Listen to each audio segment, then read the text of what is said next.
Good morning to everyone.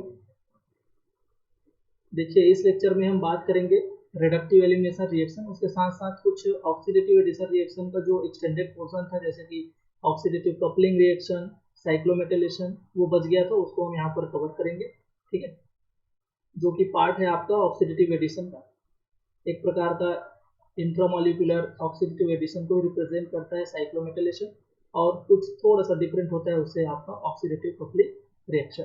ठीक, generally हम इस लेक्चर में बात करेंगे रिडक्टिव एलिमिनेशन रिएक्शन के बारे में, जो कि जस्ट रिवर्स होता है ऑक्सीडेटिव एडिशन के। तो अगर आप ऑक्सीडेटिव एडिशन को समझ पाए होंगे तो आसानी से ये आपको समझ आते जाएगा, जस्ट उसका रिवर्स रिएक्शन होगा। जो कॉन्सेप्ट हम पढ़े ऑक्सीडेटिव एडिशन में कि कौन देंगे कौन नहीं देंगे, तो उसका जो प्रोडक्ट बन रहा था ऑक्सीडेटिव एडिशन में, वो आपका एक सुटेबल रिएजेंट का काम, सॉरी सुटेबल सबस्ट्रेट का काम करेगा आपके रिडक्टिव एलिमिनेशन के लिए। साथ ही कुछ इंपॉर्टेंट क्वेश्चंस को डिस्कस करेंगे।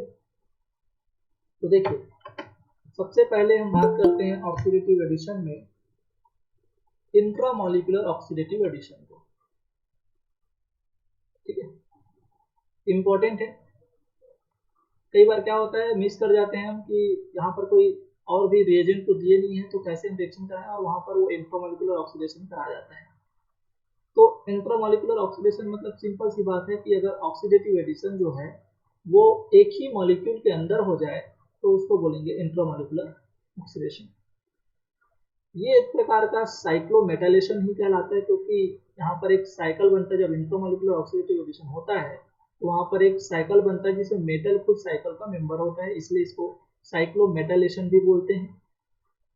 और ये जनरली जब रिंग वगैरह प्रेजेंस होती है, जैसे कि ट्राइफेनाइल फास्फेट्स वगैरह होती हैं, तो वो इस टाइप के इंट्रामोलिकुलर ऑक्सीडेटिव एडिशन के लिए एक अच्छा सबस्ट्रेट का काम करते हैं, और आर्थो पोजीशन पर मेटल को ऐड करते हैं, जिसके कारण इसको आर्थो पोजीशन पर मेटल का एडिशन होने के कारण इसको आर्थोमेटाइलेशन के नाम से भी जाना जाता है।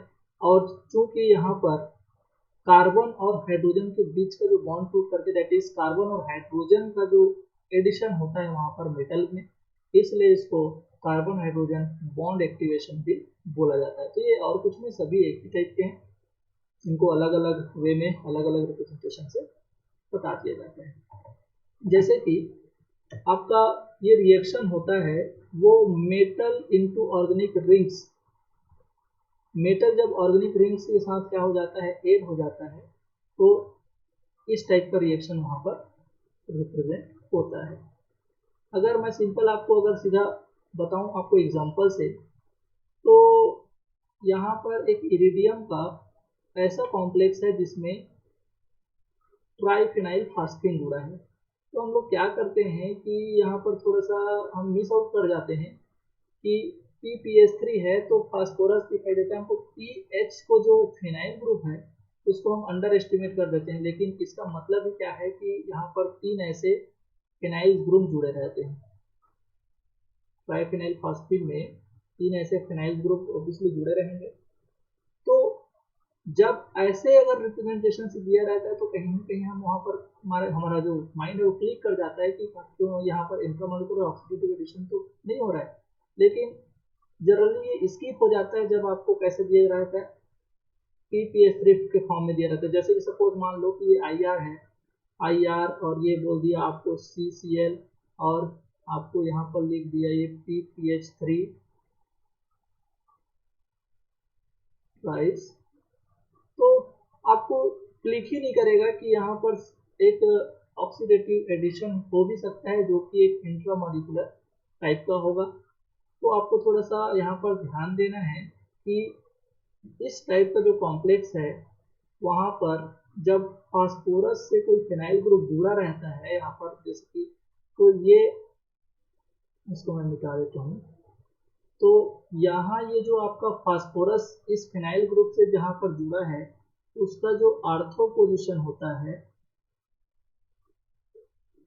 उस कार्बन और हाइड्रोजन का जो बॉन्ड है ना वो टूट जाता है, दैट इज ये आपका X और ये आपका Y की तरह वर्क करके ऑक्सीडेटिव एडिशन में इन्वॉल्व होता है। क्यों? क्योंकि इरिडियम जो है अभी स्क्वायर प्लेनर कॉम्प्लेक्स बनाया हुआ है, दैट इज इसके पास वैकेंट साइड भी है कोऑर्डिनेट होने के लिए, दैट इज इसको हम क्या बोल सकते हैं कि ये कोऑर्डिनेटिवली अनसैचुरेटेड है और इसका ऑक्सीडेशन स्टेट भी लो ऑक्सीडेशन स्टेट है, +1 है, दैट इज इसके पास काफी अमाउंट में डी इलेक्ट्रॉन्स हैं। तो ये फेवर कर रहा है इरिडियम का ये कंडीशन कि मैं अपना हाई ऑक्सीडेशन स्टेट की तरफ मूव कर सकता हूँ और दो और लिगेंड को ऐड कर सकता हूँ।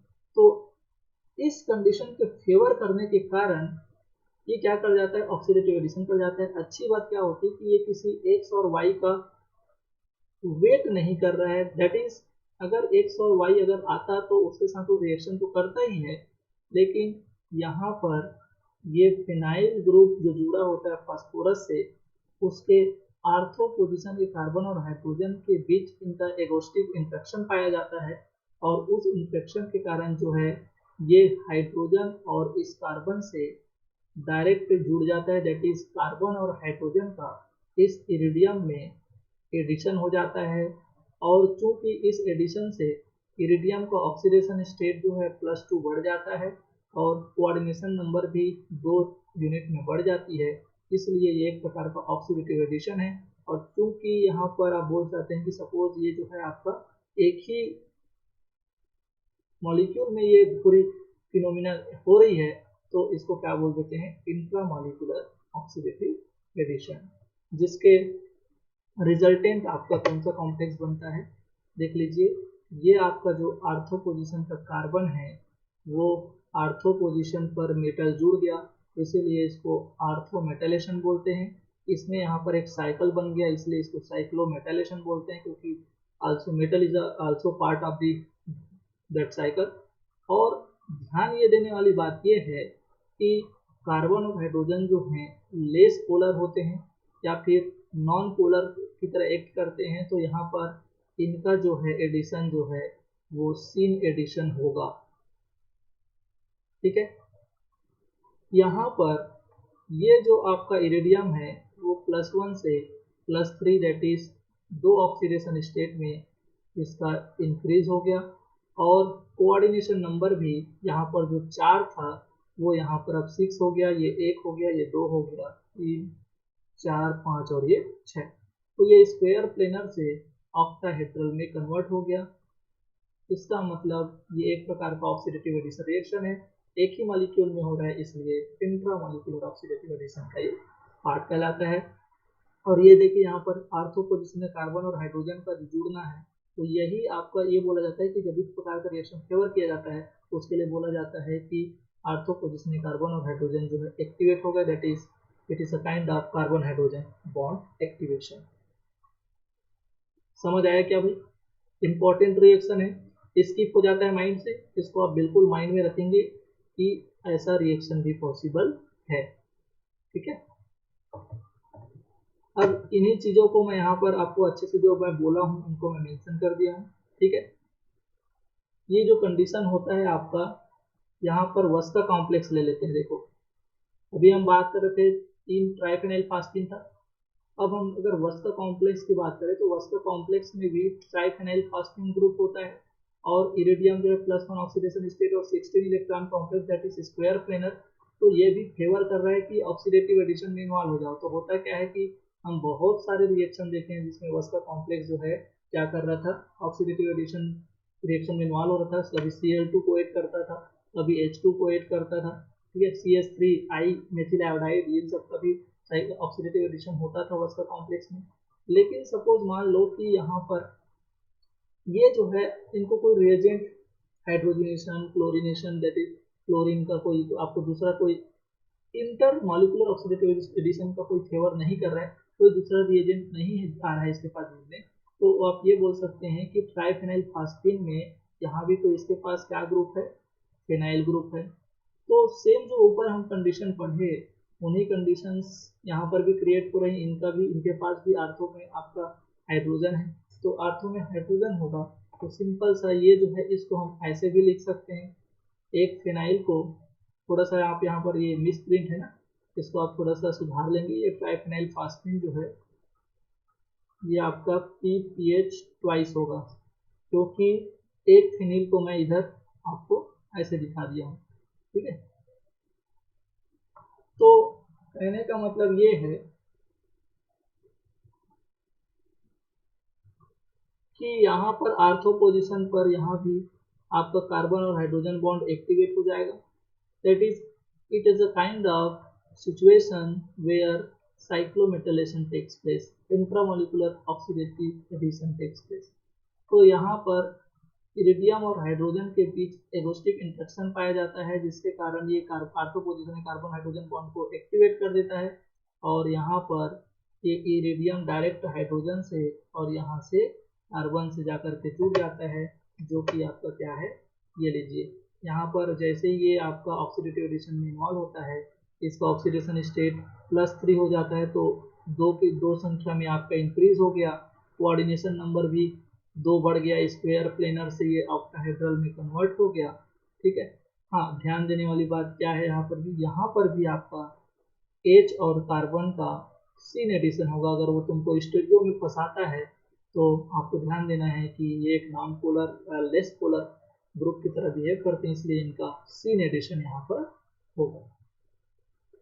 ठीक है भाई, तो ये था आपका cyclo addition, orthometallation, carbon hydrogen bond activation. अब मैं आपको कल बाइनरी कंपाउंड जो आपको मैं दिखा रहा था, बाई न्यूक्लियर मॉलिक्यूल्स जो कार्बोनिल कॉम्प्लेक्सेस थे, उनका हम यहाँ वहाँ पर ऑक्सीडेटिव एडिशन देखे थे। तो यहाँ पर थोड़ा सा मैं उनको और डिस्कस कर देता हूँ कि oxidative addition to metal metal bond. अब उनमें ऑक्सीडेटिव एडिशन होना जिनमें मेटल मेटल बॉन्ड प्रेजेंट हो। जैसे कि एग्जांपल्स लेते हैं कि सपोज ये लीजिए, ये आपका जो है टंगस्टन का बाइन्यूक्लियर मेटल मेटल कॉम्प्लेक्स है। तो यहाँ पर मेटल मेटल के बीच ट्रिपल बॉन्ड है। अब ट्रिपल बॉन्ड है, दैट इज अब जब इनमें HX का एडिशन होगा तो किस टाइप से होगा। ठीक है, तो ये लोग भी आपका जो है ऑक्सीडेटिव एडिशन में इन्वॉल्व होते हैं। हाँ, लेकिन इनके लिए बोला क्या जाता है कि भाई यहाँ पर जब मेटल मेटल बॉन्ड या फिर कोई मल्टीपल बॉन्ड्स होंगे मेटल के लिए, तो इस रिएक्शन में oxidation state of each metal increases by 1 unit. और यही मैं आपको बता रहा था कि जब हम उसमें पढ़ते थे, जब एक आपको मैं यहाँ पर बताया था मैग्नीज का जब टूटेगा तो वहाँ पर ये ऑक्सीडेशन स्टेट एक बढ़ता है। ठीक है, तो वो एक प्रकार का ऑक्सीडेटिव क्लीवेज का एग्जांपल था, लेकिन उसको ऑक्सीडेटिव एडिशन में भी इंक्लूड किया जाता है। ठीक है, लेकिन इस मैकेनिज्म में ये जो आपका कोऑर्डिनेशन नंबर होता है of each metals increases by 2 units. लेकिन जैसे ही यहाँ पर HX वगैरह या फिर कोई XY यहाँ पर ऐड होगा, तो एक जो आपका बॉन्ड ऑर्डर है वो कम हो जाएगा। The metal metal bond order also decreases by 1 unit. जैसे ये HX इसमें ऐड होगा तो देखो यहाँ पर ये X और ये H इस तरह से जुड़ गए, एक जो है ट्रिपल बॉन्ड जो है डबल बॉन्ड में कन्वर्ट हो गया, मतलब metal metal bond order decrease हो गया। ऑक्सीडेशन स्टेट आप निकालोगे तो भाई ये इसका एक यूनिवेलेंट लोगे, माइनस ले लो, इसका माइनस लोगे, तो अल्टीमेटली यहाँ पर 2 माइनस बढ़ा है और 2 माइनस बढ़ गया तो समझ लो कि 2 प्लस जब मेटल ऑक्सीडाइज हुआ होगा। लेकिन यहाँ पर +2 तो 2 ऑक्सीडेशन स्टेट यहाँ पर बढ़ा है, लेकिन 2 मेटल होने के कारण एक इसका बोल दो और एक इसका बोल दो, दैट इज ऑक्सीडेशन स्टेट जो है वो एक यूनिट में बढ़ा, दैट इज एक नंबर पर बढ़ा, लेकिन कोऑर्डिनेशन नंबर देखो 2 यूनिट में बढ़ गया। क्यों? क्योंकि एक्स को बोलूंगा कि किसके साथ जुड़ा है तो वो इधर से भी जुड़ा है, तो इस मेटल के लिए बोलूंगा तो देखो पहले कोऑर्डिनेशन नंबर अगर मैं बात करूँ तो सपोज मान लो कि ये 3 और लिगेंड जुड़े हुए थे, अब ये एक्स भी जुड़ गया और एच भी जुड़ गया, तो 3 2 5 हो गए, तो 2 कोऑर्डिनेशन नंबर इसका बढ़ गया। वैसे ही इधर भी आपका एक्स तो इससे भी जुड़ा हुआ है, तो जब मैं काउंट करूंगा तो इसके लिए भी काउंट करूंगा उसको, तो 2 इधर भी एक्स्ट्रा हो गया, तो ईच मेटल कोऑर्डिनेशन नंबर 2 बढ़ गया, लेकिन ऑक्सीडेशन स्टेट जो है 1 यूनिट बढ़ा और मेटल मेटल बॉन्ड ऑर्डर जो है 1 यूनिट से कम हो गया। तो ये कहलाता है आपका oxidative addition to metal metal bond. अब और इसका अगर मैं आपको एग्जांपल दिखाऊं तो देखो ये लीजिए क्या बनेगा, इसको तो मैं सॉल्व करवा चुका हूँ। मैग्नीज का बाइन्यूक्लियर कॉम्प्लेक्स क्या बनेगा भाई?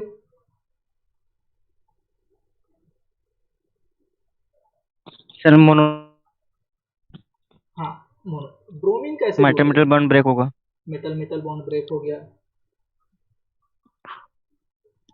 2 Br MnCO5। ओके, मतलब एक बी आर जो है इस मेटल मेटल बॉन्ड की जगह में ऐसे एक साथ जुड़ जाएगा और दूसरा बी आर जो है दूसरे मेटल के साथ जुड़ जाएगा। ऑक्सीडेशन स्टेट जो है एक यूनिट में बढ़ जाएगा, कोऑर्डिनेशन नंबर भी एक यूनिट में बढ़ेगा इसमें। दैट इज आपको क्या मिल जाएगा? 2MnCO5Br।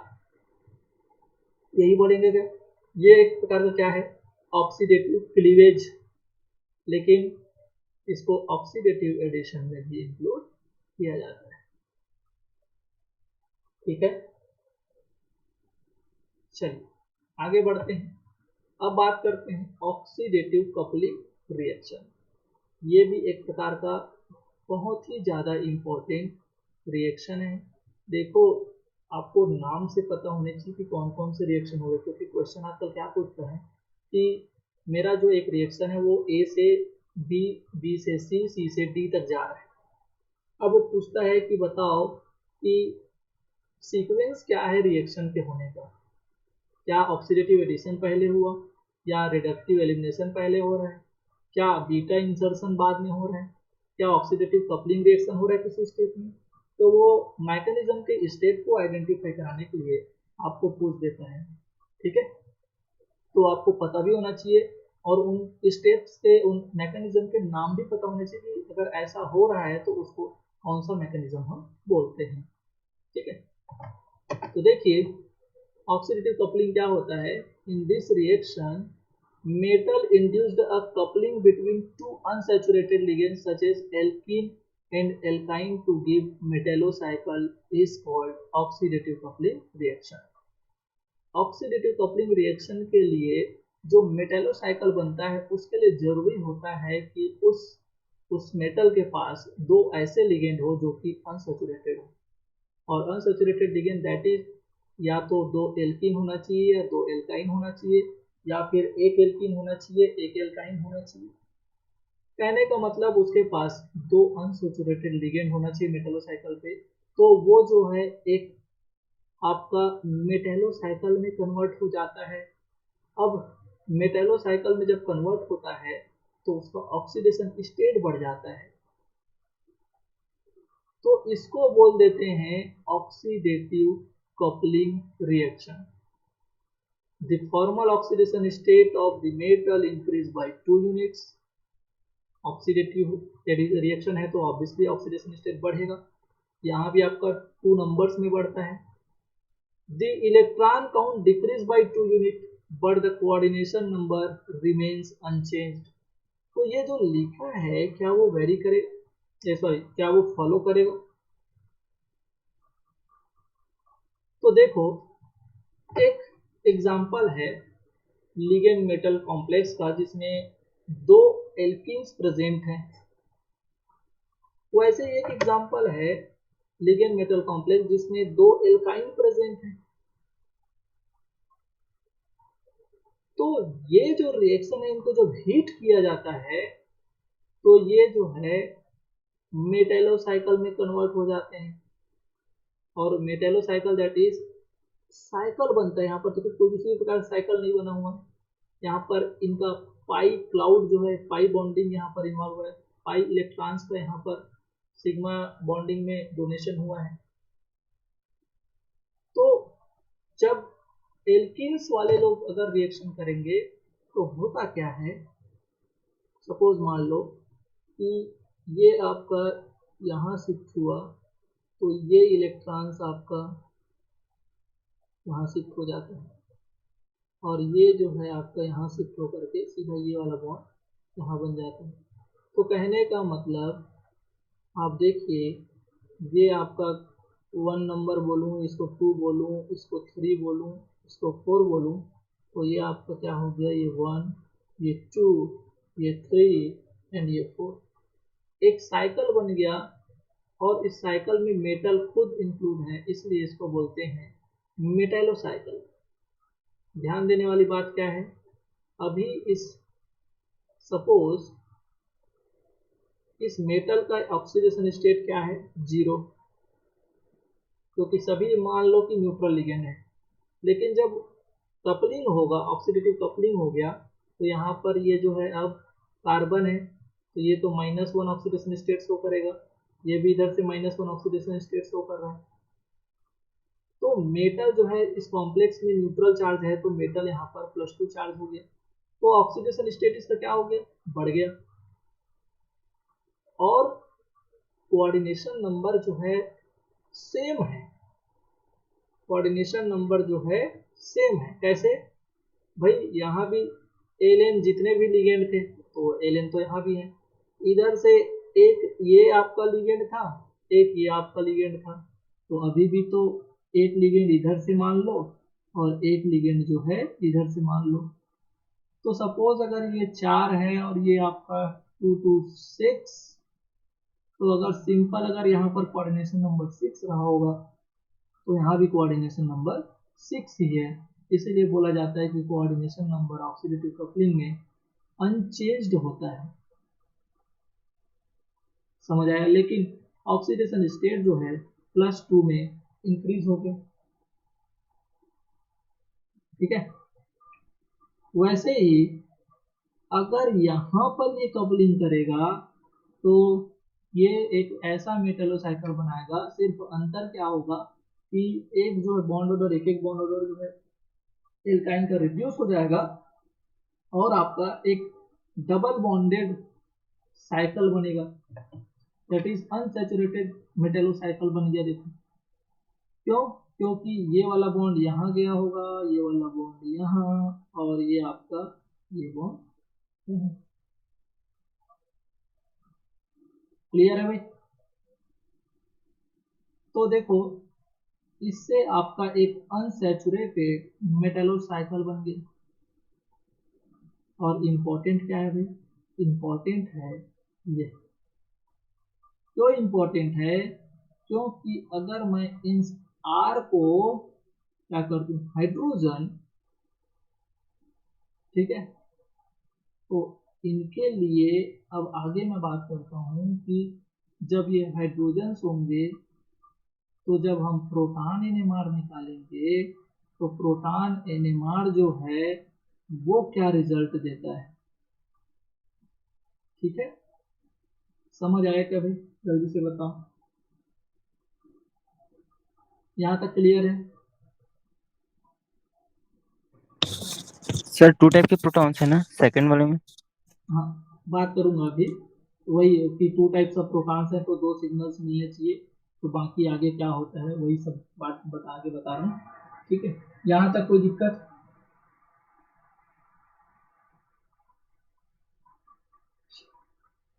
देखो, आप सपोज मान लो जो आप बोल रहे थे कि अगर ये आपका आर जो है वो हाइड्रोजन हो जाता है, तो 2 टाइप का एनएमआर था। क्यों, क्योंकि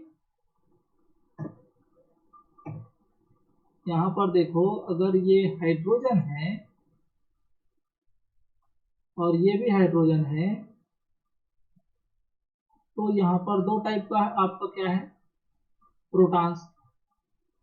ठीक है, एक दो हाइड्रोजन जो है दोनों मेटल से जुड़े हुए हैं, लगातार मेटल से जुड़े हुए, कार्बन से जुड़े हैं, लेकिन ये जो है अलग है। तो यहाँ पर 2 टाइप का एनएमआर का सिग्नल मिलना चाहिए था मेरे को। लेकिन होता क्या है कि ये जो आपके एनएमआर सिग्नल में इक्वल इंटेंसिटी की आपकी सिंगल एनएमआर मिलती है, sorry, 2 NMR signal with equal intensity should be obtained, but it is observed that on reflexing it gives only 1 NMR signal। इसका मतलब क्या है कि चारों हाइड्रोजन सेम होने चाहिए। अब चारों हाइड्रोजन सेम होंगे तभी तो आपका एक सिग्नल NMR का मिलेगा, क्योंकि अगर चारों हाइड्रोजन सेम नहीं होते तो भाई वहां पर 2 NMR सिग्नल मिलने थे। ठीक है, तो ये होता क्यों है, क्योंकि सपोज मान लो यहाँ पर ये हाइड्रोजन था, ये पहला वाला कंडीशन बताया गया है कि जब ऐसा हो तो ऐसा होगा तो भाई ऑब्वियसली 2 NMR सिग्नल मिलेंगे। लेकिन जब इसको रिफ्लक्स किया जाता है तो इसकी हैप्टिसिटी चेंज हो जाती है। ये मेटल्स जो है आपका वो ईटा 4 कंडीशंस में जुड़ जाता है। ये जो है आपका ईटा 4 कंडीशन में जुड़ गया। समझ आया क्या भाई? तो जब ईटा 4 में जुड़ेगा ये, तो यहाँ पर सभी हाइड्रोजन्स अब देखो इक्विवेलेंट हो गए। सभी हाइड्रोजन जो हैं इक्विवेलेंट हो गए। तो जब हाइड्रोजन इक्विवेलेंट हो गए तो इनके लिए एक NMR सिग्नल मिलता है। समझ आया? इंपॉर्टेंट रिएक्शन है, आ चुका है क्वेश्चन में। ठीक है, और भी आएंगे इस प्रकार के क्वेश्चंस। तो अगर ऐसा कंडीशन है जब ऑक्सीडेटिव कपलिंग रिएक्शन हो रही है या फिर इस प्रकार का सबस्ट्रेट आपको दिख रहा है तो वहां पर ध्यान देना, अगर हीटिंग का साइन है दैट इज रिफ्लक्स वगैरह अगर हो रहा है तो वहां पर हैप्टिसिटी जो है उसकी चेंज हो जाती है। मेटल का जो कोऑर्डिनेशन स्फीयर है वो आपका चेंज हो जाता है। वैसे ही अगर हम दूसरा अगर और कोई एग्जांपल्स देखें तो यहाँ पर देखो CpCOCOD साइक्लोऑक्टाडाइन, कई बार होता है साइक्लोऑक्टाडाइन क्या होता है भाई?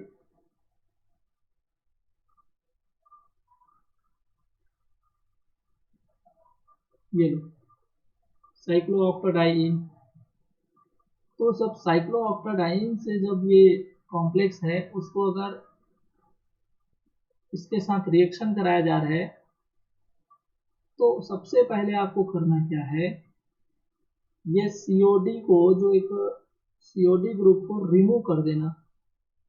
और COD ग्रुप रिमूव होगा तो देखो यहाँ पर ये CO जो है COD से जुड़ा रहता है तो ये ईटा 2 से इधर जुड़ा रहता है, ईटा 2 से इधर जुड़ा रहता है। तो सबसे पहले इस रिएक्शन में आपका होता क्या है, ये एक सबस्ट्रेट तैयार करता है ऑक्सीडेटिव कपलिंग के लिए। क्यों? क्योंकि ये आपका एल्काइन जो है वो इस ईटा 2 वाले एल्किन COD को रिप्लेस कर देता है। COD जो है बाहर चले जाता है और COD के बाहर जाते ही ये जो है आपका इस कॉम्प्लेक्स में कन्वर्ट हो जाता है। अब अगर दिखाई दे रहा होगा तो तुमको समझ आ रहा होगा कि ये सबस्ट्रेट बन गया किसके लिए? ऑक्सीडेटिव कपलिंग के लिए। और ऑक्सीडेटिव कपलिंग के लिए अगर ये सबस्ट्रेट बन गया तो जब ऑक्सीडेटिव कपलिंग होगी तो आपका ये कंपाउंड बनेगा, एक मेटालोसाइकल बनेगा। अब अगर कोई बोलता है कि और इसको अगर आगे रिफ्लक्स कराते हो आप, तो रिफ्लक्स कराओगे तो ये जो आपका हैप्टिसिटी है जिसके साथ ये ईटा 1 के साथ जुड़ा हुआ है वहां पर सीधा आपका इस फॉर्म में जुड़ जाएगा। क्लियर है? समझ आ रहा है भाई मैं क्या बोलना चाह रहा हूँ? Yes sir. ठीक है। Yes sir. अब देखो एक्चुअली होता क्या है, यहाँ पर एरोमेटिसिटी आ जाती है, इसमें -2 चार्ज हो जाता है।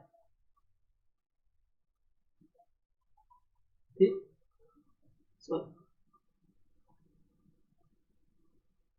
एक सेकेंड, थोड़ा सा मेरे कंफ्यूजन हो रहा है यहाँ पर कि ये +2 चार्ज, ये प्लस चार्ज, तो इस कंडीशन में इसमें एरोमेटिसिटी आएगी। -2 में तो ये नहीं हो पाएगा सर। ठीक है, तो इस कॉन्सेप्ट को भी मत वो करना, इसमें अब थोड़ा सा डाउट हो रहा है। अगर मैं बात करूं इसकी तो ये माइनस रखेगा क्योंकि कॉन्जुगेशन भी आ रहा है, एरोमेटिसिटी भी आ रही है। अगर हम टेट्रा साइक्लोरिंग मतलब 4 मेंबर्ड रिंग वाला अगर बात करें और उसमें एरोमेटिसिटी लाएं तो इसमें एरोमेटिसिटी लाने के लिए मेरे को 2 प्लस चार्ज लगाना ही पड़ेगा। क्यों? क्योंकि कॉन्जुगेशन जरूरी है, और कॉन्जुगेशन जरूरी है तो सिंपल सी बात है कि यहाँ पर दोनों के ऊपर प्लस प्लस चार्ज, ताकि अब यहाँ पर 2 पाई इलेक्ट्रॉन भी हो गए, हटल रूल भी फॉलो होगा और कॉन्जुगेशन भी हो जाएगा। अगर 2 माइनस कर दूंगा तो 2 माइनस कर दूंगा तो 2 और 2 4 पाई इलेक्ट्रॉन होंगे और वो हटल रूल को फॉलो नहीं करेगा, तो वहाँ पर ये वाला कंडीशन सही होगा और माइनस वाला गलत होगा। तो इसको थोड़ा सा अभी हम एरोमेटिसिटी के ऊपर मत जोड़ना, ठीक है, बाद में मैं इसको जब आएगा एरोमेटिसिटी वहाँ पर अच्छे से और बता दूँगा, क्योंकि +2 चार्ज होना चाहिए तब वहाँ पर वो जो है एरोमेटिसिटी आएगी वहाँ। चलो अब अगर बात करें और रिएक्शंस की, तो देखो यहाँ क्या होगा भाई, तो करना कुछ नहीं है आपको। यहाँ भी आपको क्या दिख रहा है, सीओडी दिख रहा है, तो सीओडी को रिमूव करो, और सीओडी को जब रिमूव करोगे तो एक सीओडी जो है दो तरह से, दो ईटा 2 से जुड़ा रहता है, तो दो ठो आपका जो एल्कीन देखो यहाँ, एक इस एल्कीन से जोड़ना ईटा 2 से और एक इस एल्कीन से जोड़ना ईटा 2 से, तो आपका क्या बन जाएगा, ये लीजिए सीओडी निकल गया, और सीओडी निकल के पहले यहाँ पर ये ईटा 2 से इधर जुड़ा होगा, और फिर ये जो है ऑक्सीडेटिव कपलिंग रिएक्शन कर गया, कपलिंग रिएक्शन करने पर सीधा ये जो है आपका इससे जुड़ गया। समझ आया क्या भाई क्या हो रहा है यहाँ पर? पहले जो है इस सीओडी को रिमूव करना, सीओडी को रिमूव करोगे तो ये इधर से जुड़ेगा, फिर इधर से जुड़ेगा, फिर एक सबस्ट्रेट बन जाएगा आपका, ठीक है।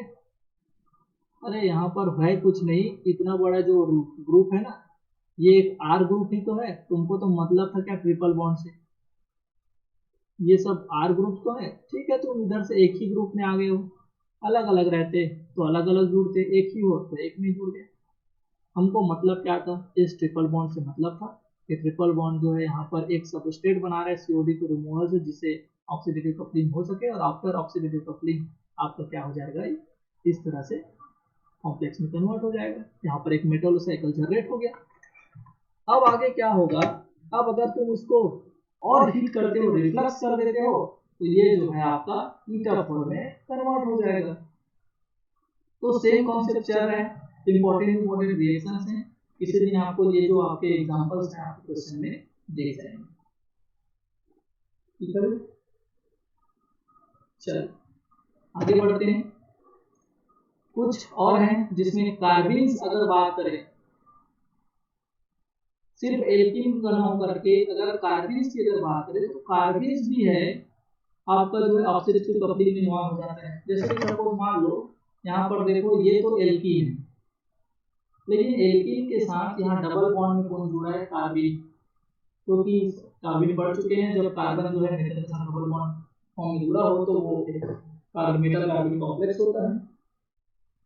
तो कार्बिन जब यहाँ पर प्रेजेंट हो एल्कीन के साथ, तो ये भी ऑक्सीडेटिव कपलिंग में रिएक्शन कर जाता है, और यहाँ पर ये आपका एक मेटेलोसाइकिल बनाता है, और मेटेलोसाइकिल बनाएगा तो इस कार्बन से ये वाला कार्बन जुड़ जाएगा, सिंपल सा आपका ये कंपाउंड बन जाएगा। तो कार्बिन्स लोग भी जो हैं ऑक्सीडेटिव कपलिंग रिएक्शन में इन्वॉल्व होते हैं, ये भी मेटेलोसाइकिल बना रहे हैं, इनमें भी ऑक्सीडेशन स्टेट जो है +2 में बढ़ गई, इनमें भी आपका कोऑर्डिनेशन नंबर जो है अनचेंज है, दैट इज कांस्टेंट, ठीक है। तो ये बात हो रही थी अभी तक ऑक्सीडेटिव कपलिंग रिएक्शन की, क्लियर है ऑक्सीडेटिव कपलिंग? किसी को कुछ पूछना है? इंपॉर्टेंट है, सबसे ज्यादा इंपॉर्टेंट है इसका, on the presence of heat oxidative coupling neither convert in the hapticity changes to form an aromatic ring, ठीक है भाई।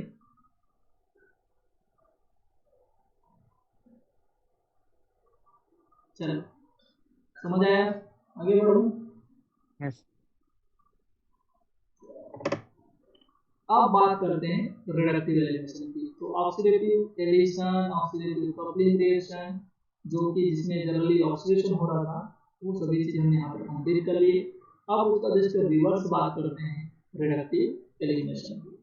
तो रिडक्टिव एलिमिनेशन क्या होगा, तो सिंपल सा, ठीक है, just reverse of the oxidative addition is called reductive elimination. इसका मतलब क्या है, ऑक्सीडेशन में होता क्या था, दो दो आपके लिगेंड जो है, आप ये बोल दीजिए कि एक्स वाई जो है टूट करके किसी मेटल कॉम्प्लेक्स में दो कोऑर्डिनेशन नंबर को बढ़ाते हुए ऐड हो जाते थे, जिसमें ऑक्सीडेशन नंबर भी मेटल का इंक्रीज हो जाता था। तो वही जो आपके दो ग्रुप जो ऐड हुए थे, वैसे ही दो लोग रिमूव होते हैं, दैट इज कोऑर्डिनेशन नंबर में दो की कमी होती है। और साथ साथ वो जो है मेटल को दो इलेक्ट्रॉन दान करके आते हैं, दैट इज दो इलेक्ट्रॉन रिड्यूस करके आते हैं। तो ऑक्सीडेशन स्टेट जो है दो यूनिट में कम होती है, तो उस रिएक्शन को बोलते हैं रिडक्टिव एलिमिनेशन। इलेक्ट्रॉन्स वहाँ पर ऐड होते हैं, दैट इज ऑक्सीडेशन स्टेट में कमी होती है, इसलिए रिडक्टिव। और चूंकि वहाँ पर ग्रुप्स एलिमिनेट होते हैं, इसलिए उसको एलिमिनेशन रिएक्शन बोलते हैं। अगर इसको एक्सप्रेशन से रिएक्शन से समझाया जाए तो देखो यहाँ पर ये एक्स और वाई हैं, on the presence of heat ये जो है आपके एक्स और वाई रिमूव हो जाते हैं। तो एक्स और वाई रिमूव होने के कारण यहाँ पर इसको एलिमिनेशन रिएक्शन बोला जाता है। और चूंकि मेटल का ऑक्सीडेशन स्टेट जो है यहाँ पर अगर एक्स है, तो ये जो है आपका एक्स माइनस टू हो जाता है, दैट इज दो यूनिट में कम हो जाता है, तो इसलिए इसको बोलते हैं रिडक्टिव। और कंप्लीट इस रिएक्शन को बोला रिडक्टिव एलिमिनेशन रिएक्शन। अगर एग्जांपल की अगर बात करें तो देखो यहाँ पर ये कॉम्प्लेक्स है रोडियम का, जिसमें ये +3 ऑक्सीडेशन स्टेट में प्रेजेंट है। जब ये हीट के प्रेजेंस में रिएक्शन करता है तो यहाँ पर ये जो आपका दो सिस ग्रुप होते हैं CH2 CH3 एंड हाइड्रोजन, ये आपका एथाइल ग्रुप और ये हाइड्रोजन ग्रुप रिमूव हो जाते हैं और आपका एथेन बनाते हैं। ठीक है, तो देखिए यहाँ पर C2H6 एथेन जो है रिमूव हो गया, और इनके रिमूव होने से ये जो आपका नेक्स्ट कॉम्प्लेक्स बनता है उसमें ऑक्सीडेशन स्टेट जो है रोडियम की +3 से +1 हो जाती है। और +1 होने के कारण आप बोल सकते हैं कि ऑक्सीडेशन स्टेट जो है दो क्या हो गई, कम हो गई, और यहाँ पर कोऑर्डिनेशन नंबर भी दो यूनिट में यहाँ पर कम हो गया। तो इसको बोलते हैं रिडक्टिव एलिमिनेशन रिएक्शन। क्लियर है? यहाँ पर बात क्या हो रही है, देखो यहाँ पर ये ऑक्टाहेड्रल जो है स्क्वायर प्लेनर में कन्वर्ट हो गया, और उसमें क्या होता था, स्क्वायर प्लेनर जो है ऑक्टाहेड्रल में या फिर लो ऑक्सीडेशन वाला जो है हाई ऑक्सीडेशन में चेंज हो रहा था। तो both oxidative addition and reductive elimination are reverse of each other. ठीक है, तो अब मैं अगर आपको ये बताऊं कि मैं मेरे को आपको फीचर्स की तरफ ले चलना है करके, तो हम क्या बोलते थे, स्क्वायर प्लेनर लोग अच्छा क्या देते हैं, ऑक्सीडेटिव एडिशन। ठीक है, लो ऑक्सीडेशन स्टेट वाले लोग अच्छा ऑक्सीडेटिव एडिशन देते हैं।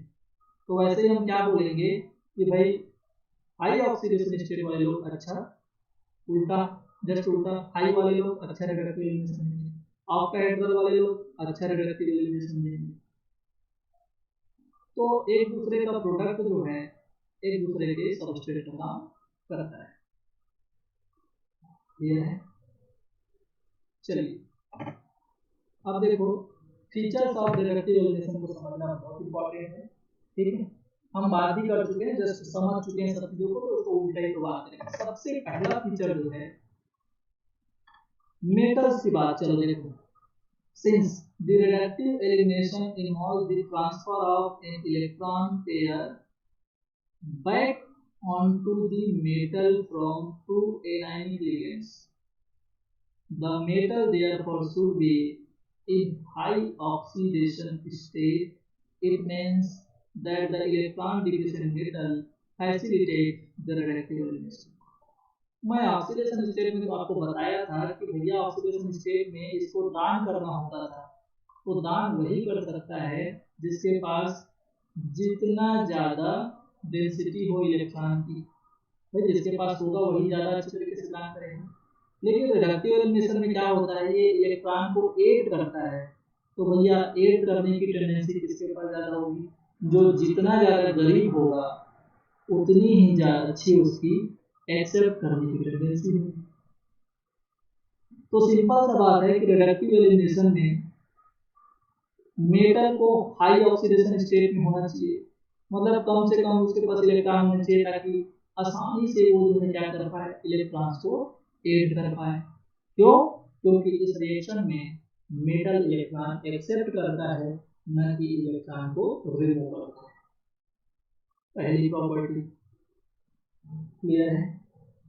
दूसरी अगर हम बात करें तो दूसरा जो है सबसे इंपॉर्टेंट कि the ligand which are to be eliminated should be cease to each other। इसको दिमाग में लॉक कर लेना। वही लोग निकलेंगे, वही लोग रिमूव होंगे जो एक दूसरे के सीस होंगे। समझ आया? इसका मतलब क्या है? The ligand which are trans to each other will not eliminated। इसका मतलब मैं आपको समझाता हूँ। सपोज मान लो कि यहाँ पर ए है, ये बी है, ये सी है और ये डी है। तो एलिमिनेशन में दो लोग को एलिमिनेट होना पड़ेगा, तो हमेशा दो सीस वाले लोग एलिमिनेट हो सकते हैं। ये ए बी हो सकता है, बी जो है बी सी हो सकता है, सी और डी लोग हो सकते हैं और ए और डी लोग हो सकते हैं। मतलब कोई भी दो सीस वाले लोग एलिमिनेट हो सकते हैं। लेकिन अगर मैं बात करूं फ्रांस की तो ध्यान देना, अगर ये ए यहाँ है और बी जिनको रिमूव होना है वो यहाँ है, तो कितना भी रिमूव होने की कोशिश करें, अगर वो एक दूसरे के फ्लांस पे होंगे तो वो रिमूव नहीं होंगे। तो रिडक्टिव एलिमिनेशन में जो दो लिगेंड जो रिमूव होने वाले होते हैं वो अगर ट्रांस पे हैं तो रिमूव नहीं होंगे, that is reductive elimination reaction वहां पर नहीं होगी, और जो सीस पे होंगे वही रिमूव होने की टेंडेंसी रखेंगे। समझ आया क्या? ऑक्टाहेड्रल की अगर बात करें तो ऑक्टाहेड्रल में यहाँ भी वही कॉन्सेप्ट लगेगी। जो सीस वाले हैं, जैसे कि ये ए यहाँ है और बी यहाँ है, दैट इज ये दोनों ट्रांस में है, तो ये दोनों ट्रांस वाले रिडक्टिव एलिमिनेशन में इन्वॉल्व नहीं होंगे। ठीक है? यहाँ भी आपका क्या सिस्टम चलेगा? ये सी होना चाहिए, मतलब सीस होने चाहिए, तो दो सीस वाले लोग रिडक्टिव एलिमिनेशन के सामने सीस झुकाते हैं। ठीक है, चलो समझ आया ये लाइन? सबसे इम्पोर्टेंट पहचानने में हेल्प मिलेगा कि कहाँ पर रिडक्टिव एलिमिनेशन हो रहा है, और अगर रिडक्टिव एलिमिनेशन हो भी रहा है तो कौन कौन से दो ग्रुप्स लोग एलिमिनेट हुए होंगे। ठीक है, क्लियर है? जल्दी से बताओ, जल्दी रिस्पॉन्स करो, आगे बढ़ो। Yes sir. थर्ड है, अब इलेक्ट्रॉन सॉरी मेटल्स को भी हम क्या बोले कि इसके पास इलेक्ट्रॉन की जितनी ज्यादा कमी होगी उतनी आसानी से क्या करेगा, इलेक्ट्रॉन को एक्सेप्ट करेगा, दैट इज उतनी अच्छी आसानी से वो रिड्यूस होगा। तो अगर मेटल के इलेक्ट्रॉन को जरा कोई इसके ग्रुप वाले लोग खींचने वाले हो गए, that is pi acceptor ligand लोग हो गए, तो पाई एक्सेप्टर लिगेंड जो होते हैं अगर मेटल से जुड़े हुए हो तो वो रेट ऑफ रिएक्शन को बढ़ा देंगे। लेकिन कौन सा rate of reaction? Reductive elimination reaction. और जस्ट उल्टा होता है इसमें ऑक्सीडेटिव एडिशन में, वहां पर अगर पाई acceptor ligand that is electron withdrawing group वगैरह लोग जुड़े होते हैं तो वो वहां पर ऑक्सीडेटिव एडिशन को कम कर देते थे, लेकिन वही लोग रिडक्टिव एलिमिनेशन को रेट को बढ़ा देंगे। तो ये हो गई बात थर्ड की। फोर्थ जो है, the low valent product formed after reductive elimination must be stable. तो जैसे हम ऑक्सीडेटिव एडिशन में बोलते थे कि भाई M0 से अगर वो M N+ ऑक्सीडेशन स्टेट में जा रहा है तो वो तभी जाना चाहेगा जब ये आफ्टर जो रिएक्शन जो प्रोडक्ट बन रहा है वो स्टेबल हो। तो इसमें आफ्टर रिएक्शन प्रोडक्ट कौन बन रहा है, लो ऑक्सीडेशन स्टेट वाला बन रहा है। तो यहाँ भी वही कॉन्सेप्ट फॉलो होगा कि जो आफ्टर रिएक्शन जो प्रोडक्ट बन रहा है उसकी स्टेबिलिटी होनी तो चाहिए ना, तब तो वो बनाएगा। अब पता चल रहा है सब यहाँ ये फेवर कर रहे हैं, लेकिन वो जो प्रोडक्ट बना है वो बोलता है कि मैं तो इस दुनिया में एग्जिस्ट ही नहीं करता, ठीक है, मैं स्टेबल ही नहीं हूँ, तो मेरे को जबरदस्ती क्यों बना रहे हो, तो नहीं बनेगा। दैट इज आफ्टर रिएक्शन जो प्रोडक्ट बन रहा है लो वैलेंसी वाली मेटल की, वो स्टेबल होनी चाहिए, तब वो रिएक्शन को क्या करेगा, फेवर करेगा।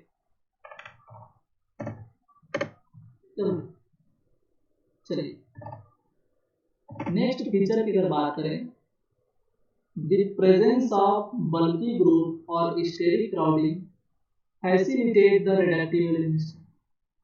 तो देखो ये अगर बल्की ग्रुप प्रेजेंट है या फिर ज्यादा स्टेरिक क्राउडिंग वाले ग्रुप प्रेजेंट हैं तो वो रिडक्टिव एलिमिनेशन को बढ़ा देते हैं। और क्यों बढ़ा देते हैं, क्योंकि रिडक्टिव एलिमिनेशन में तो एक्स और वाई लोग निकलते हैं, रिमूव होते हैं, तो बल्की ग्रुप लोग क्या बोलते हैं, अरे मौका मिल रहा है तो निकल लेते हैं। समझ आया। तो अगर बल्की ग्रुप प्रेजेंट हैं तो वहां पर रिडक्टिव एलिमिनेशन का रेट जो है बढ़ जाता है। चलिए सिक्स्थ है, ध्यान रखना हमेशा माइंड में, अगर कोई साइक्लोपेंटाडाइनिल रिंग प्रेजेंट है सीस में, किसी जो निकलने वाला लिगेंड है उसके सीस में साइक्लोपेंटाडाइनिल रिंग प्रेजेंट है, तो साइक्लोपेंटाडाइनिन विल नेवर एलिमिनेटेड। साइक्लोपेंटाडाइनिल जो है कभी भी रिडक्टिव एलिमिनेशन में इन्वॉल्व नहीं होता। दैट इज तुम बोलोगे कि सीपी और एच ऐसा बनकर निकल जाएगा, तो नहीं निकलेगा। इसका कारण क्या होता है, जब वो मेटल के साथ सीपी के फॉर्म में जुड़ा है तो ये ईटा 5 में, अगर सपोज मान लो ईटा 5 में जुड़ा है तो इसके पास 6 इलेक्ट्रॉन है, और 6 इलेक्ट्रॉन है, दैट इज यहाँ पर एरोमेटिसिटी है। और एरोमेटिसिटी है तो भाई अगर बात करें एलिमिनेशन के बाद, तो एलिमिनेशन के बाद अगर ये हाइड्रोजन से जुड़ जाता है तो आप तो ये बोल रहे हो कि ये जो है एक्चुअल में क्या बना लिया, ये बना लिया, माइनस था, माइनस में क्या हो गया, हाइड्रोजन। तो यहाँ पर अब एरोमेटिसिटी क्या हो गई, खत्म। ये तो क्या हो गया, नॉन एरोमेटिक, और नॉन एरोमेटिक ज़्यादा स्टेबल नहीं होते एज कम्पेयर टू एरोमेटिक। तो ये अपने एरोमेटिसिटी को मेंटेन करने के लिए कभी भी एलिमिनेट नहीं होना चाहता, क्योंकि अगर एलिमिनेट होगा तो उसको किसी से जुड़ना पड़ेगा, और जब वो किसी से जुड़ेगा तो वहाँ पर उसकी एरोमेटिसिटी क्या हो जाती है, लॉस हो जाती है, जो कि ये बिल्कुल भी फेवर नहीं करता। क्लियर है, ठीक है। नेक्स्ट है the rate of reductive elimination follows the order. अब हो क्या रहा है, सपोज मान लो कि अब ऐसा सिचुएशन क्रिएट हो गया कि इतने लोग सीखते हैं कि भाई मतलब कार्बन के साथ हाइड्रोजन को निकालूं, कि हाइड्रोजन के साथ हाइड्रोजन को निकालूं, कि कार्बन के साथ कार्बन को निकालूं, और तीनों ही वहां पर प्रेजेंट है। तो उस कंडीशन में रेट ऑफ रिडक्टिव एलिमिनेशन जो होता है, कार्बन हाइड्रोजन के निकलने की टेंडेंसी ज़्यादा होती है हाइड्रोजन के रेस्पेक्ट में, H2 के रेस्पेक्ट में, और H2 के निकलने की टेंडेंसी ज़्यादा होती है C2 के रेस्पेक्ट में। तो सबसे पहले आपको क्या निकालना है, CH। अगर आपको वहाँ पर H भी निकालने की टेंडेंसी थी, तो मैं आपको एग्जांपल में समझाता हूँ। यहाँ पर सपोज मान लो कि रिडक्टिव एलिमिनेशन में इनको इन्वॉल्व होना था, और यहाँ पर ये C के साथ यहाँ पर कार्बन और कार्बन है, यहाँ पर हाइड्रोजन है, यहाँ पर हाइड्रोजन है, ठीक है। तो देखो ये कार्बन और कार्बन भी C में है, ये लोग भी निकल सकते हैं, ठीक है। ये कार्बन और हाइड्रोजन भी C पे हैं, तो ये लोग भी बोलते हैं कि हम भी निकाल सकते हैं। और हाइड्रोजन और हाइड्रोजन भी C पे हैं, तो ये भी बोल सकते हैं कि हम भी निकाल सकते हैं। तो भैया निकलोगे कौन, निकालना किसको है, तो इसका जो ऑर्डर होता है, कार्बन हाइड्रोजन की निकलने की टेंडेंसी ज़्यादा होती है हाइड्रोजन H2 के फॉर्म से, और H2 की निकलने की टेंडेंसी ज़्यादा होती है एज कम्पेयर टू C2 के फॉर्म। समझ आया, चलो। तो ये बात थी रिडक्टिव एलिमिनेशन की। एक लाइन यहाँ पर तुम इंक्लूड कर लेना,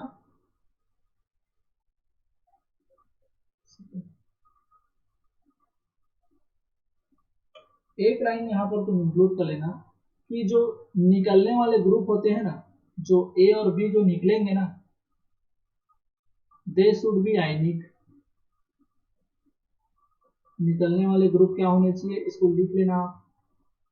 यहाँ पर मैं मेंशन नहीं कर पाया हूँ, देखते हैं अगर कहीं पर मेंशन होगा तो, लेकिन अगर नहीं होगा तो वहाँ पर आप नोट कर लेना। जो निकलने वाले ग्रुप हैं वो क्या होने चाहिए, they should be ionic in nature.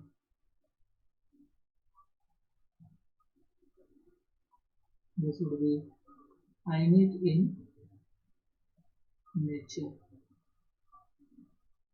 ठीक है, इतना स्टेटमेंट आपको समझ आया क्या?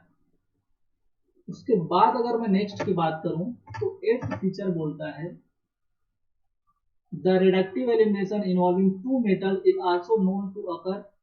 मतलब दो मेटल्स वाले कॉम्प्लेक्स में भी वहां पर रिडक्टिव एलिमिनेशन की टेंडेंसी होती है, रिडक्टिव एलिमिनेशन शो करने की टेंडेंसी होती है। जैसे कि एग्जांपल है कि देखो यहाँ पर एक HCOCO4 है और यहाँ पर दूसरा मॉलिक्यूल है जिसमें कोबाल्ट का अलग से कॉम्प्लेक्स है। यहाँ पर भी रिडक्टिव एलिमिनेशन प्रोसीड होता है और रिडक्टिव एलिमिनेशन में अगर हम ध्यान दें तो इससे H निकलता है और इससे एसाइल ग्रुप निकलता है, और ये जो आपका MECO जो है H से मिल करके MECHO दैट इज एक मेथेनॉल दैट इज एल्डिहाइड बना लेता है, और ये CO जो है इस CO के साथ बाइनरी कॉम्प्लेक्स बना लेता है। और यहाँ पर अगर कोई बोलेगा कि ऑक्सीडेशन स्टेट की बात करो तो ऑक्सीडेशन स्टेट यहाँ पर +1 था, यहाँ पर भी +1 है। ठीक है, हाँ भाई, बात क्या हुई, बात ये हुई कि ये जो आपका +1 वाला यहाँ पर ऑक्सीडेशन स्टेट में 0 हो गया, तो रिड्यूस तो हुआ, और रिड्यूस के साथ ग्रुप्स एलिमिनेट भी हुए, तो यहाँ पर इसको भी बोल देते हैं रिडक्टिव एलिमिनेशन। जैसे कि बताओ हम लोग क्या पढ़ रहे थे कि MnMn या CO2 का भी जस्ट अपोजिट, इसी को ही जब हम X2 के साथ रिएक्शन कराए थे तो ये टूट करके आपका जो है ऑक्सीडेटिव क्लीवेज हुआ था कि नहीं, और ऑक्सीडेटिव क्लीवेज को हम ऑक्सीडेटिव एडिशन बोले थे कि नहीं। तो क्यों ना हम इसी को जस्ट इसका रिवर्स करा देंगे, तो MECHO का यहाँ पर एंटी एडिशन हो जाएगा, ऑक्सीडेटिव एडिशन हो जाएगा। और क्योंकि यहाँ पर मेटल मेटल बॉन्ड है, कोबाल्ट कोबाल्ट बॉन्ड है, तो वो कोबाल्ट कोबाल्ट बॉन्ड टूट जाएगा, एक के साथ हाइड्रोजन जुड़ जाएगा और एक के साथ एसाइल ग्रुप CO जुड़ जाएगा। ठीक है भाई, क्लियर है? Yes sir. चलो आगे बढ़ते हैं।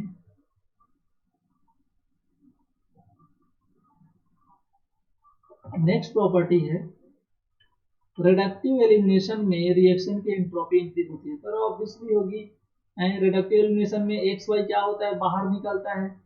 सपोज मान लो कि ये LNM है और LNM से आपका क्या जुड़ा है, एक्स और वाई जुड़ा है, तो एक्स वाई और वाई जो है आपका ये रिडक्टिव एलिमिनेशन में जब इन्वॉल्व होता है तो आपका ये क्या हो जाता है, LNM और एक्स और वाई। तो देखो रिडक्टिव एलिमिनेशन से एक कॉम्प्लेक्स जो है दो मॉलिक्यूल में कन्वर्ट हो गया, तो एंट्रोपी बढ़ गई। और जस्ट उल्टा क्या होता है, ऑक्सीडेटिव एडिशन में जुड़ता है इसलिए एंट्रोपी घट जाती है। तो रिडक्टिव एलिमिनेशन में एंट्रोपी बढ़ती है जबकि ऑक्सीडेटिव एडिशन में एंट्रोपी घटती है। लास्ट है, लास्ट में सबसे लास्ट में ये बताया जा रहा है कि कौन से लोग ज्यादा फेवर करेंगे रिडक्टिव एलिमिनेशन को।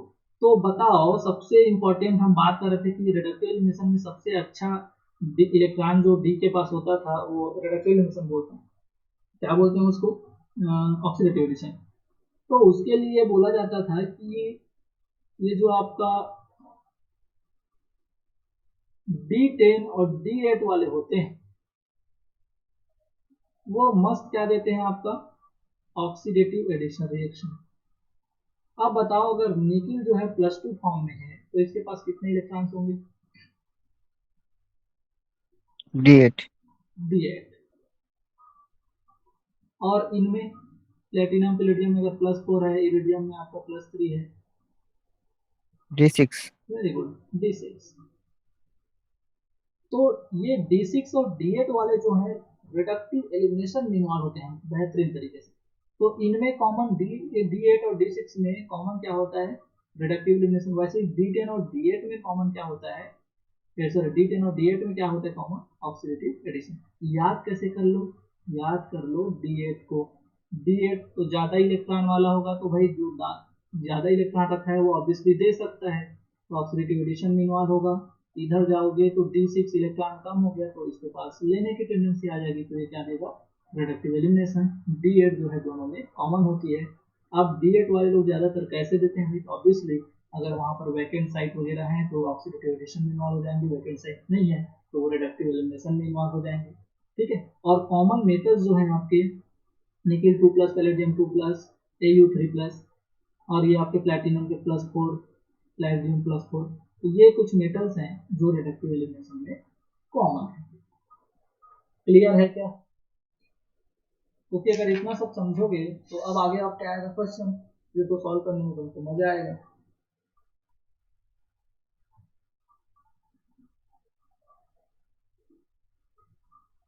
ठीक है, अरे क्लियर है? आगे बढ़े। याद रहेगा सब प्रॉपर्टी? तो क्वेश्चन में मैं आपको यस कभी कभी सर। प्रॉपर्टीज ही दे दूंगा कि कौन सा बताओ ऑक्सीडेटिव एडिशन के लिए है, कौन सा रिडक्टिव एलिमिनेशन के लिए। क्यों? क्योंकि दोनों लगभग सेम है, जस्ट अपोजिट है। तो जो अच्छे से नहीं पढ़ेगा वो कंफ्यूज हो जाएगा, इसमें का था कि उसमें का था। ठीक है, चलो अब बात करते हैं एग्जांपल्स ऑफ रिडक्टिव एलिमिनेशन की। तो एक बेहतरीन एग्जांपल किसी दिन पेपर में आपको जरूर आएगा। ये थोड़ा उटपटांग टाइप तो बड़ा सा दिखता है, और जब बड़े से दिखता है तो फिर डरावना लगता है।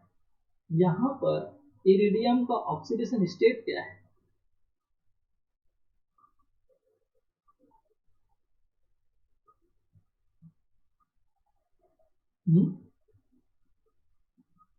अरे ऑक्सीडेशन स्टेट फाइंड आउट नहीं कर पा रहे हो?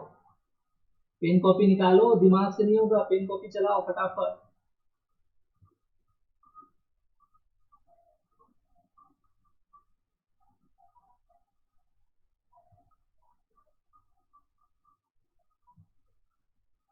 कैसे श्रद्धा, क्या है ऑक्सीडेशन स्टेट इरिडियम का?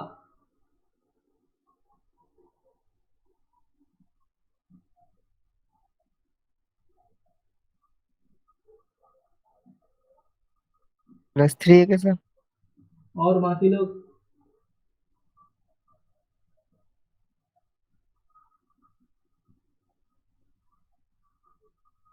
आवाज नहीं सुनाई दे रहा है क्या उसको? और कौन है? कैसे भावना कितना है?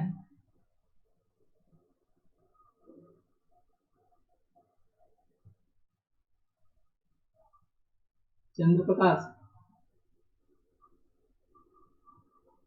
कैलकुलेट नहीं कर पा रहा हूँ सर मैं कैलकुलेट नहीं कर पा रहा।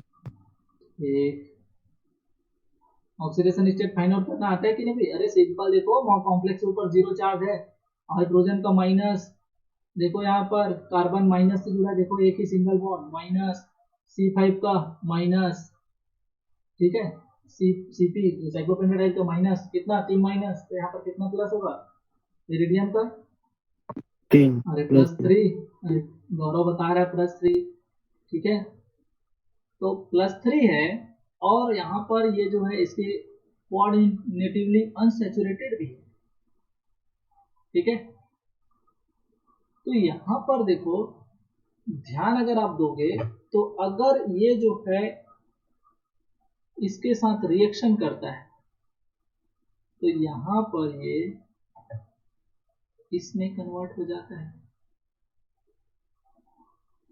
अब जब इसमें कन्वर्ट हुआ तो सबको दिख रहा होगा कि ये एक, ये ग्रुप और ये ग्रुप क्या हो गया भाई? Eliminate minus. अरे हुआ क्या? In the presence of benzene.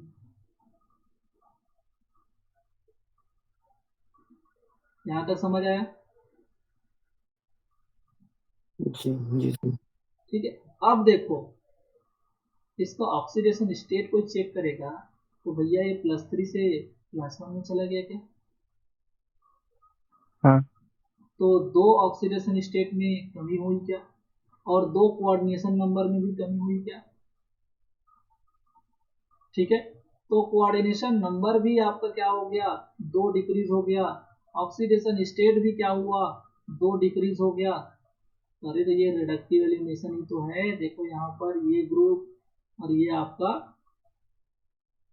Hydrogen दोनों सीस हैं, एक दूसरे के रिमूव हो गए। रिडक्टिव एलिमिनेशन ये बना।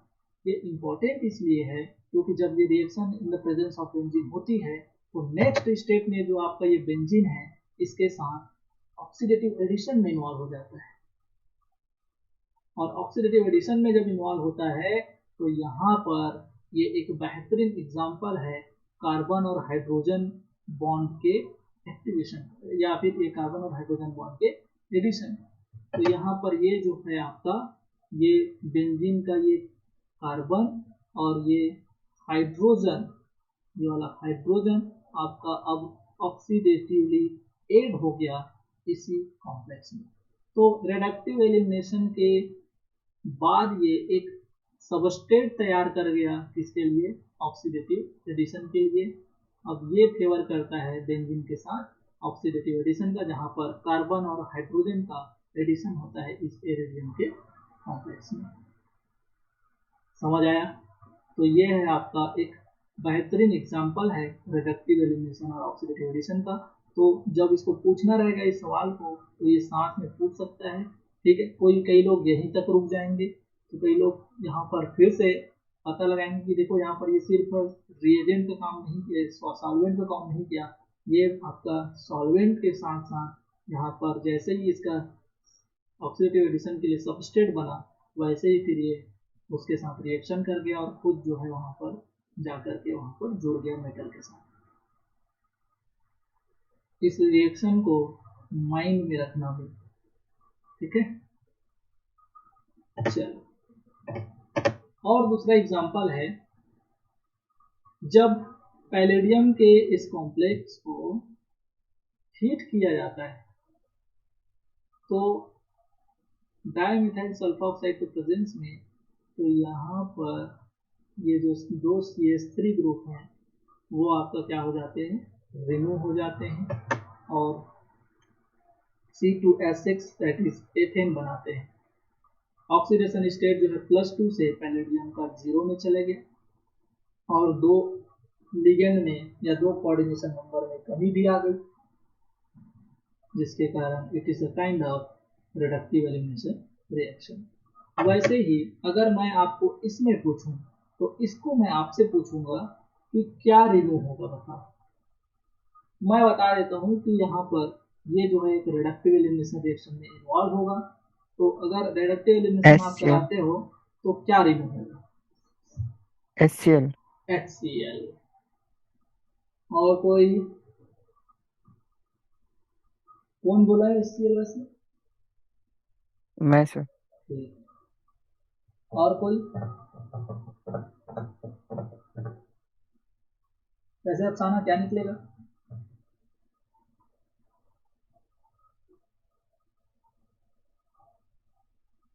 H2 H2 निकलेगा क्या? H2। Very good. और कोई? H2 ठीक। चंद्र प्रकाश भी बोल रहा है H2। H2 निकलेगा। हाँ सर, सीन एलिमिनेशन होगा। ठीक। तो देखो भैया इम्पोर्टेंट वही है, 4 ऑप्शन तो वो बनाएगा। ठीक है। 4 ऑप्शन बनाएगा तो सबसे पहला ऑप्शन तो उसका HCl ही रहेगा। ठीक है।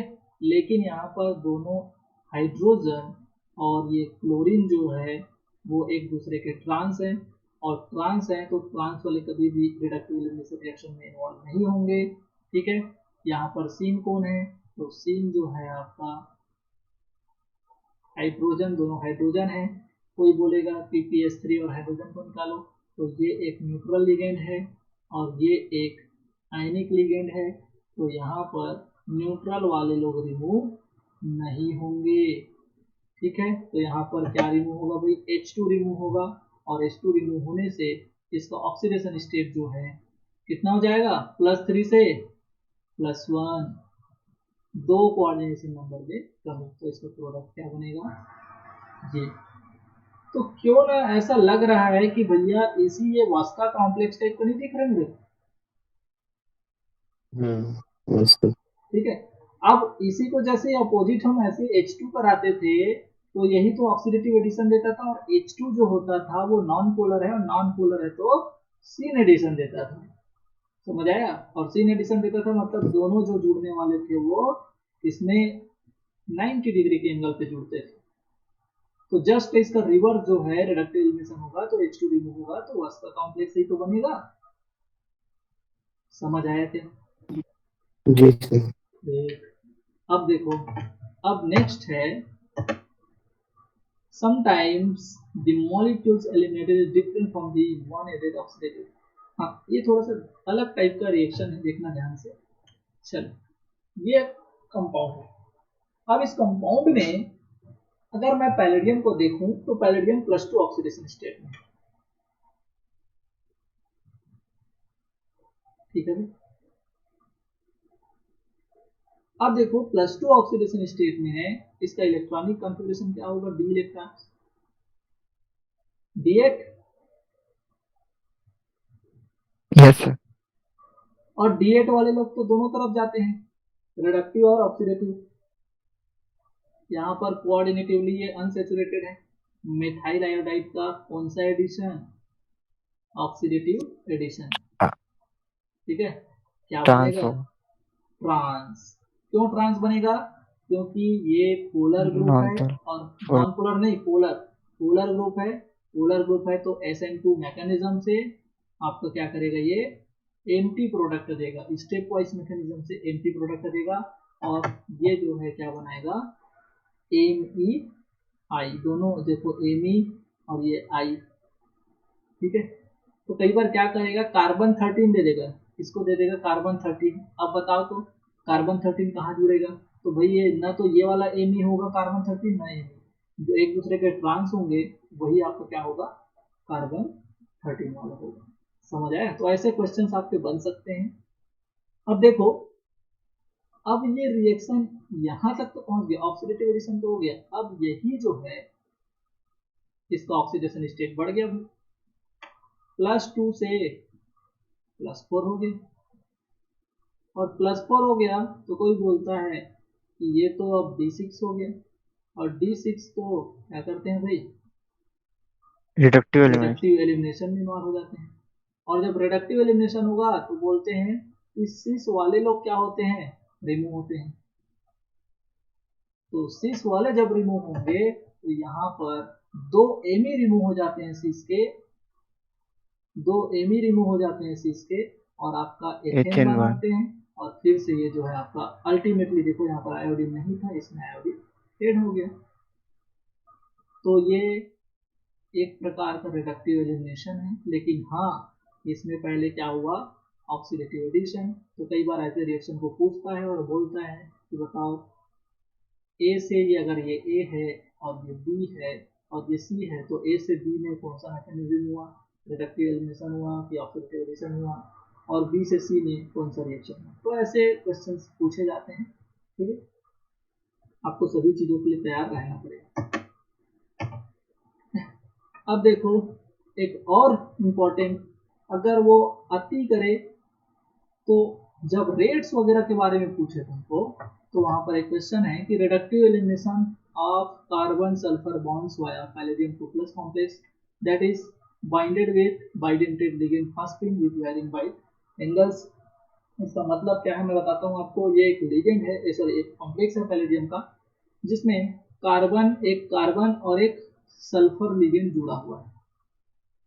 जब 95 डिग्री सेंटीग्रेड पर इसको हीट किया जाता है, दैट इज इसको टेम्परेचर प्रोवाइड किया जाता है, तो यहाँ पर रिडक्टिव एलिमिनेशन होता है, और इस रिडक्टिव एलिमिनेशन से कार्बन सल्फर बॉन्ड बनता है, और कार्बन सल्फर बॉन्ड बनने से CH3S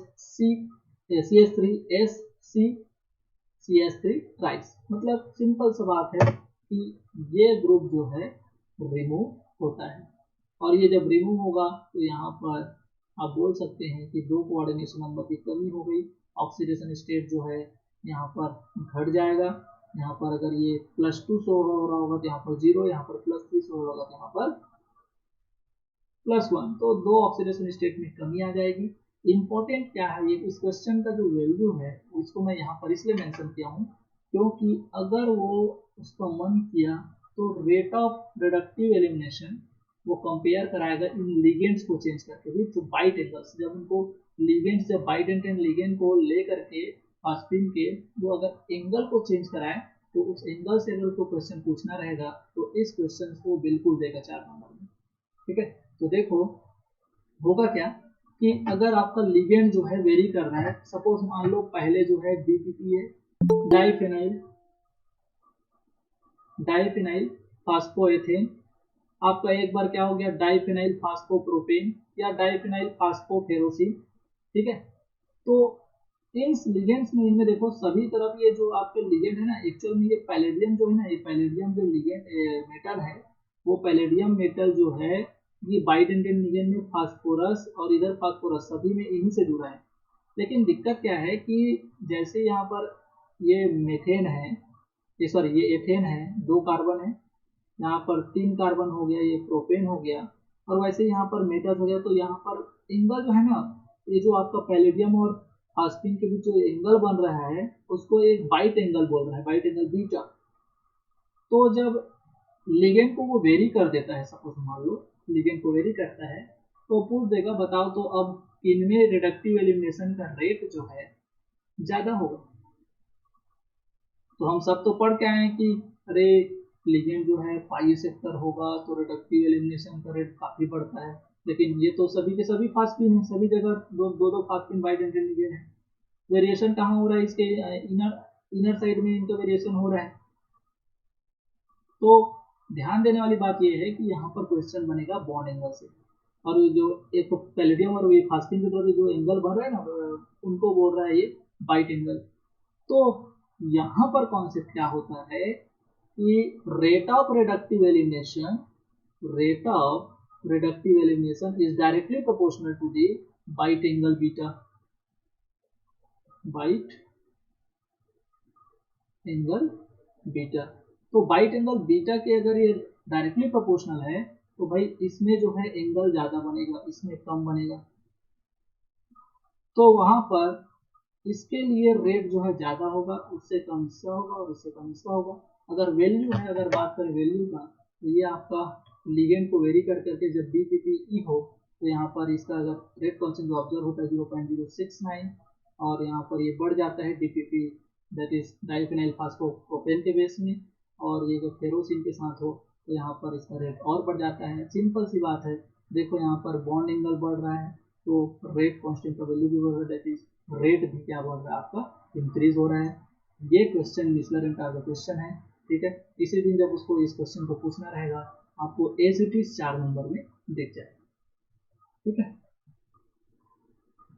चलो हाँ, और ये जो रिएक्शन है, these reactions were carried out in the presence of excess of triphenyl phosphine to trap the palladium 0 form।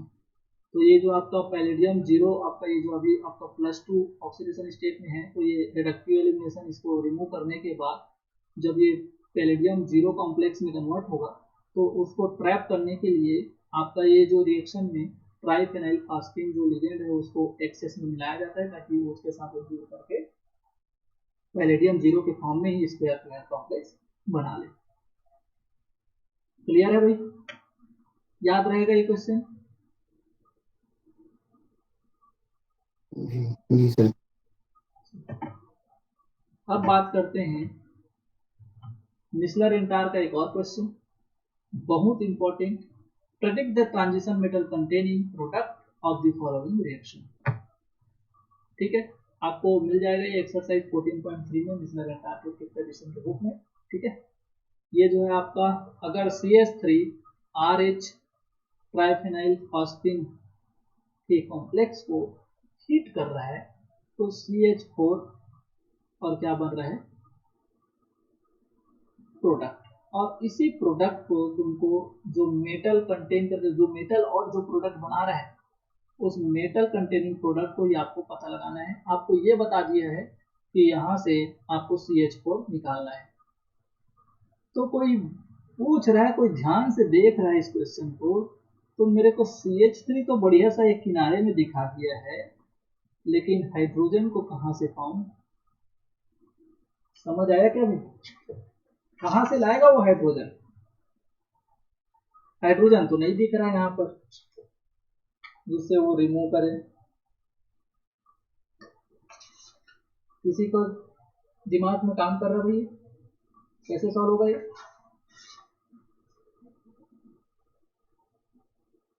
ट्राइफेनिल। देखो ये एक बेहतरीन क्वेश्चन है। इस क्वेश्चन में एक्चुअल में होगा क्या, तो ध्यान देना। एक्चुअल में ये यही है क्या? यही है। Yes. Yes sir. Very good. तो देखो अभी हम इस क्वेश्चन को उसमें पढ़े हैं क्या, जिसमें ये एक प्रकार का तुमको ऐसा क्वेश्चन है जिसमें तुम स्किप कर जाएगा तुम्हारा माइंड कि यहाँ पर इंट्रामॉलिक्यूलर ऑक्सीडेटिव एडिशन होगा। साइक्लोमेटालेशन, आर्थोमेटालेशन, ये PPH3 ट्राइस है, उसको अगर मैं PPH2 करके एक फेनिल को अगर ऐसे दिखा देता हूँ, अब तुम्हारा माइंड क्या हो जाएगा, तुरंत काम करना चालू कर देगा। अरे ये तो आर्थो पोजीशन पर जो हाइड्रोजन होता है उसको क्या करेगा, ये पहले agostic interaction that is intramolecular oxidative addition से रिएक्शन करके क्या बनाएगा भाई, तो ये बनाएगा RH CH3 PPH2 और ये हो गया आपका ठीक है, यहाँ से डायरेक्ट ही आर्थो पोजीशन से यहाँ जुड़ेगा और यहाँ जुड़ा आपका हाइड्रोजन और इधर क्या है PPH3 और इधर भी एक कौन है PPH3। इतना समझ आया क्या भाई? ऑक्सीडेटिव एडिशन हुआ क्या? तो यहाँ पर हुआ क्या है, साइक्लोमेटालेशन। क्या हुआ है? साइक्लोमेटालेशन। अब जब ये साइक्लोमेटालेशन हो गया ना, अब ध्यान देना कि ये जो आपका हीट करोगे तो इसको हीट करने पर ये CH3 और ये हाइड्रोजन एक दूसरे के सीस होते हैं और अब ये जो है रिडक्टिव एलिमिनेशन में इन्वॉल्व हो जाएंगे और रिडक्टिव एलिमिनेशन में जब इन्वॉल्व हो जाएंगे तो ये बनेगा क्या, एक तो CH4 बाहर करेगा और CH4 को बाहर करने के बाद ये एक PPH ट्वाइस और आर्थो पोजीशन पर मेटल का जुड़ना, दैट इज यही आपका कॉम्प्लेक्स बनेगा। तो इसमें वो जब पूछना रहेगा तो क्वेश्चन पूछेगा मेरा ये यहाँ से यहाँ ये बन रहा है। एक पूछेगा वो कि बताओ कि मेरा प्रोडक्ट जो है वो क्या होगा, 2 नंबर उसका दे देगा। और 2 नंबर पूछेगा इस प्रोसेस में कौन कौन से रिएक्शंस हो रहे हैं, क्या पहले रिडक्टिव एलिमिनेशन होकर के बाद में ऑक्सीडेटिव एडिशन हुआ, या फिर क्या पहले ऑक्सीडेटिव एडिशन होकर के बाद में रिडक्टिव एलिमिनेशन हुआ। तो क्या हुआ है इस रिएक्शन में, या फिर जब उसको और मजेदार क्वेश्चन पूछना रहेगा तो पूछेगा क्या यहाँ पर इंट्रामॉलिक्यूलर ऑक्सीडेशन एडिशन हुआ है, ऑक्सीडेटिव एडिशन हुआ है, उसके बाद रिडक्टिव एलिमिनेशन हुआ है। तो करेक्ट आंसर क्या है, यहाँ पर पहले इंट्रामॉलिक्यूलर ऑक्सीडेटिव एडिशन हुआ है, उसके बाद आपका क्या हुआ है, रिडक्टिव एलिमिनेशन हुआ है। क्लियर है? उसी कंडीशन में ये क्या होगा, CH4 रिमूव करेगा। समझ आया भाई? याद रहेगा क्वेश्चन? ठीक है। अब देखो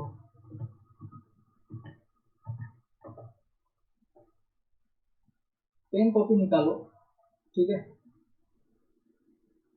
और क्वेश्चन बताना मेरे को। क्वेश्चन चलो सेकंड नंबर क्वेश्चन बोल देता हूँ इसको। क्वेश्चन है CpRH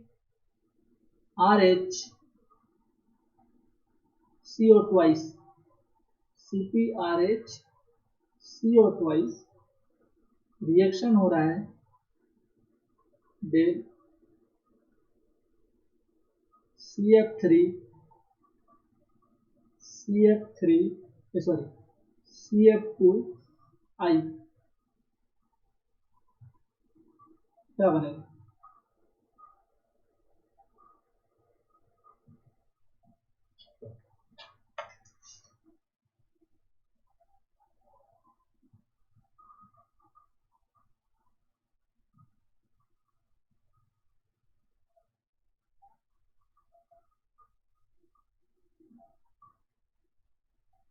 भाई जल्दी जल्दी रिस्पॉन्स चाहिए मेरे को, ठीक है।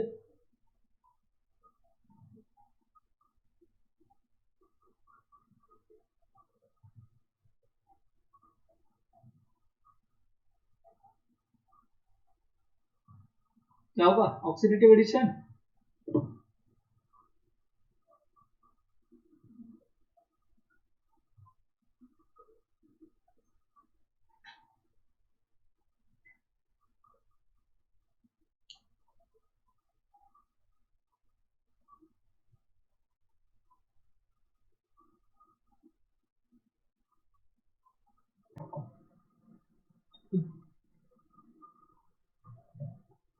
एक और क्वेश्चन है, ट्राइफेनाइल फास्फीन, एक सेकेंड ना, कल से अपना मे बी राइटिंग पेन जो है टैबलेट और पेन आ जाए तो फिर ये सब दिक्कत कम होगा। ट्वाइस RH CO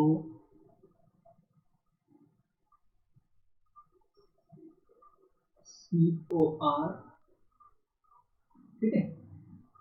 इसको रिएक्शन कराया गया है H2 के साथ, तो आपको in the presence of heat तो A बना, फिर A को रिएक्शन कराया गया in the presence of heat तो ये B बना, और B के साथ C बना। A, B और C क्या होंगे बताओ?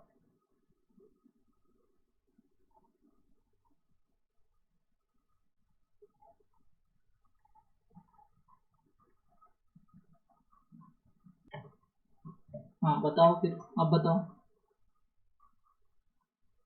एक क्या पहला होगा? तो एडिशन होने के बाद एडिशन होगा, तो एडिशन से क्या बनेंगे? RCHO।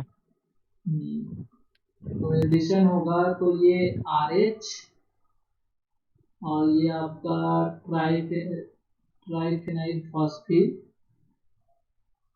वैसे ही यहाँ भी आपका PPH3 ये हो गया, ये आपका CO, ये आपका COR। पहले स्टेप में हुआ क्या है, तो पहले स्टेप में ऑक्सीडेटिव एडिशन हुआ किसका? हाइड्रोजन का। तो ये हाइड्रोजन, एक सेकंड, ये हो गया आपका हाइड्रोजन और ये हाइड्रोजन।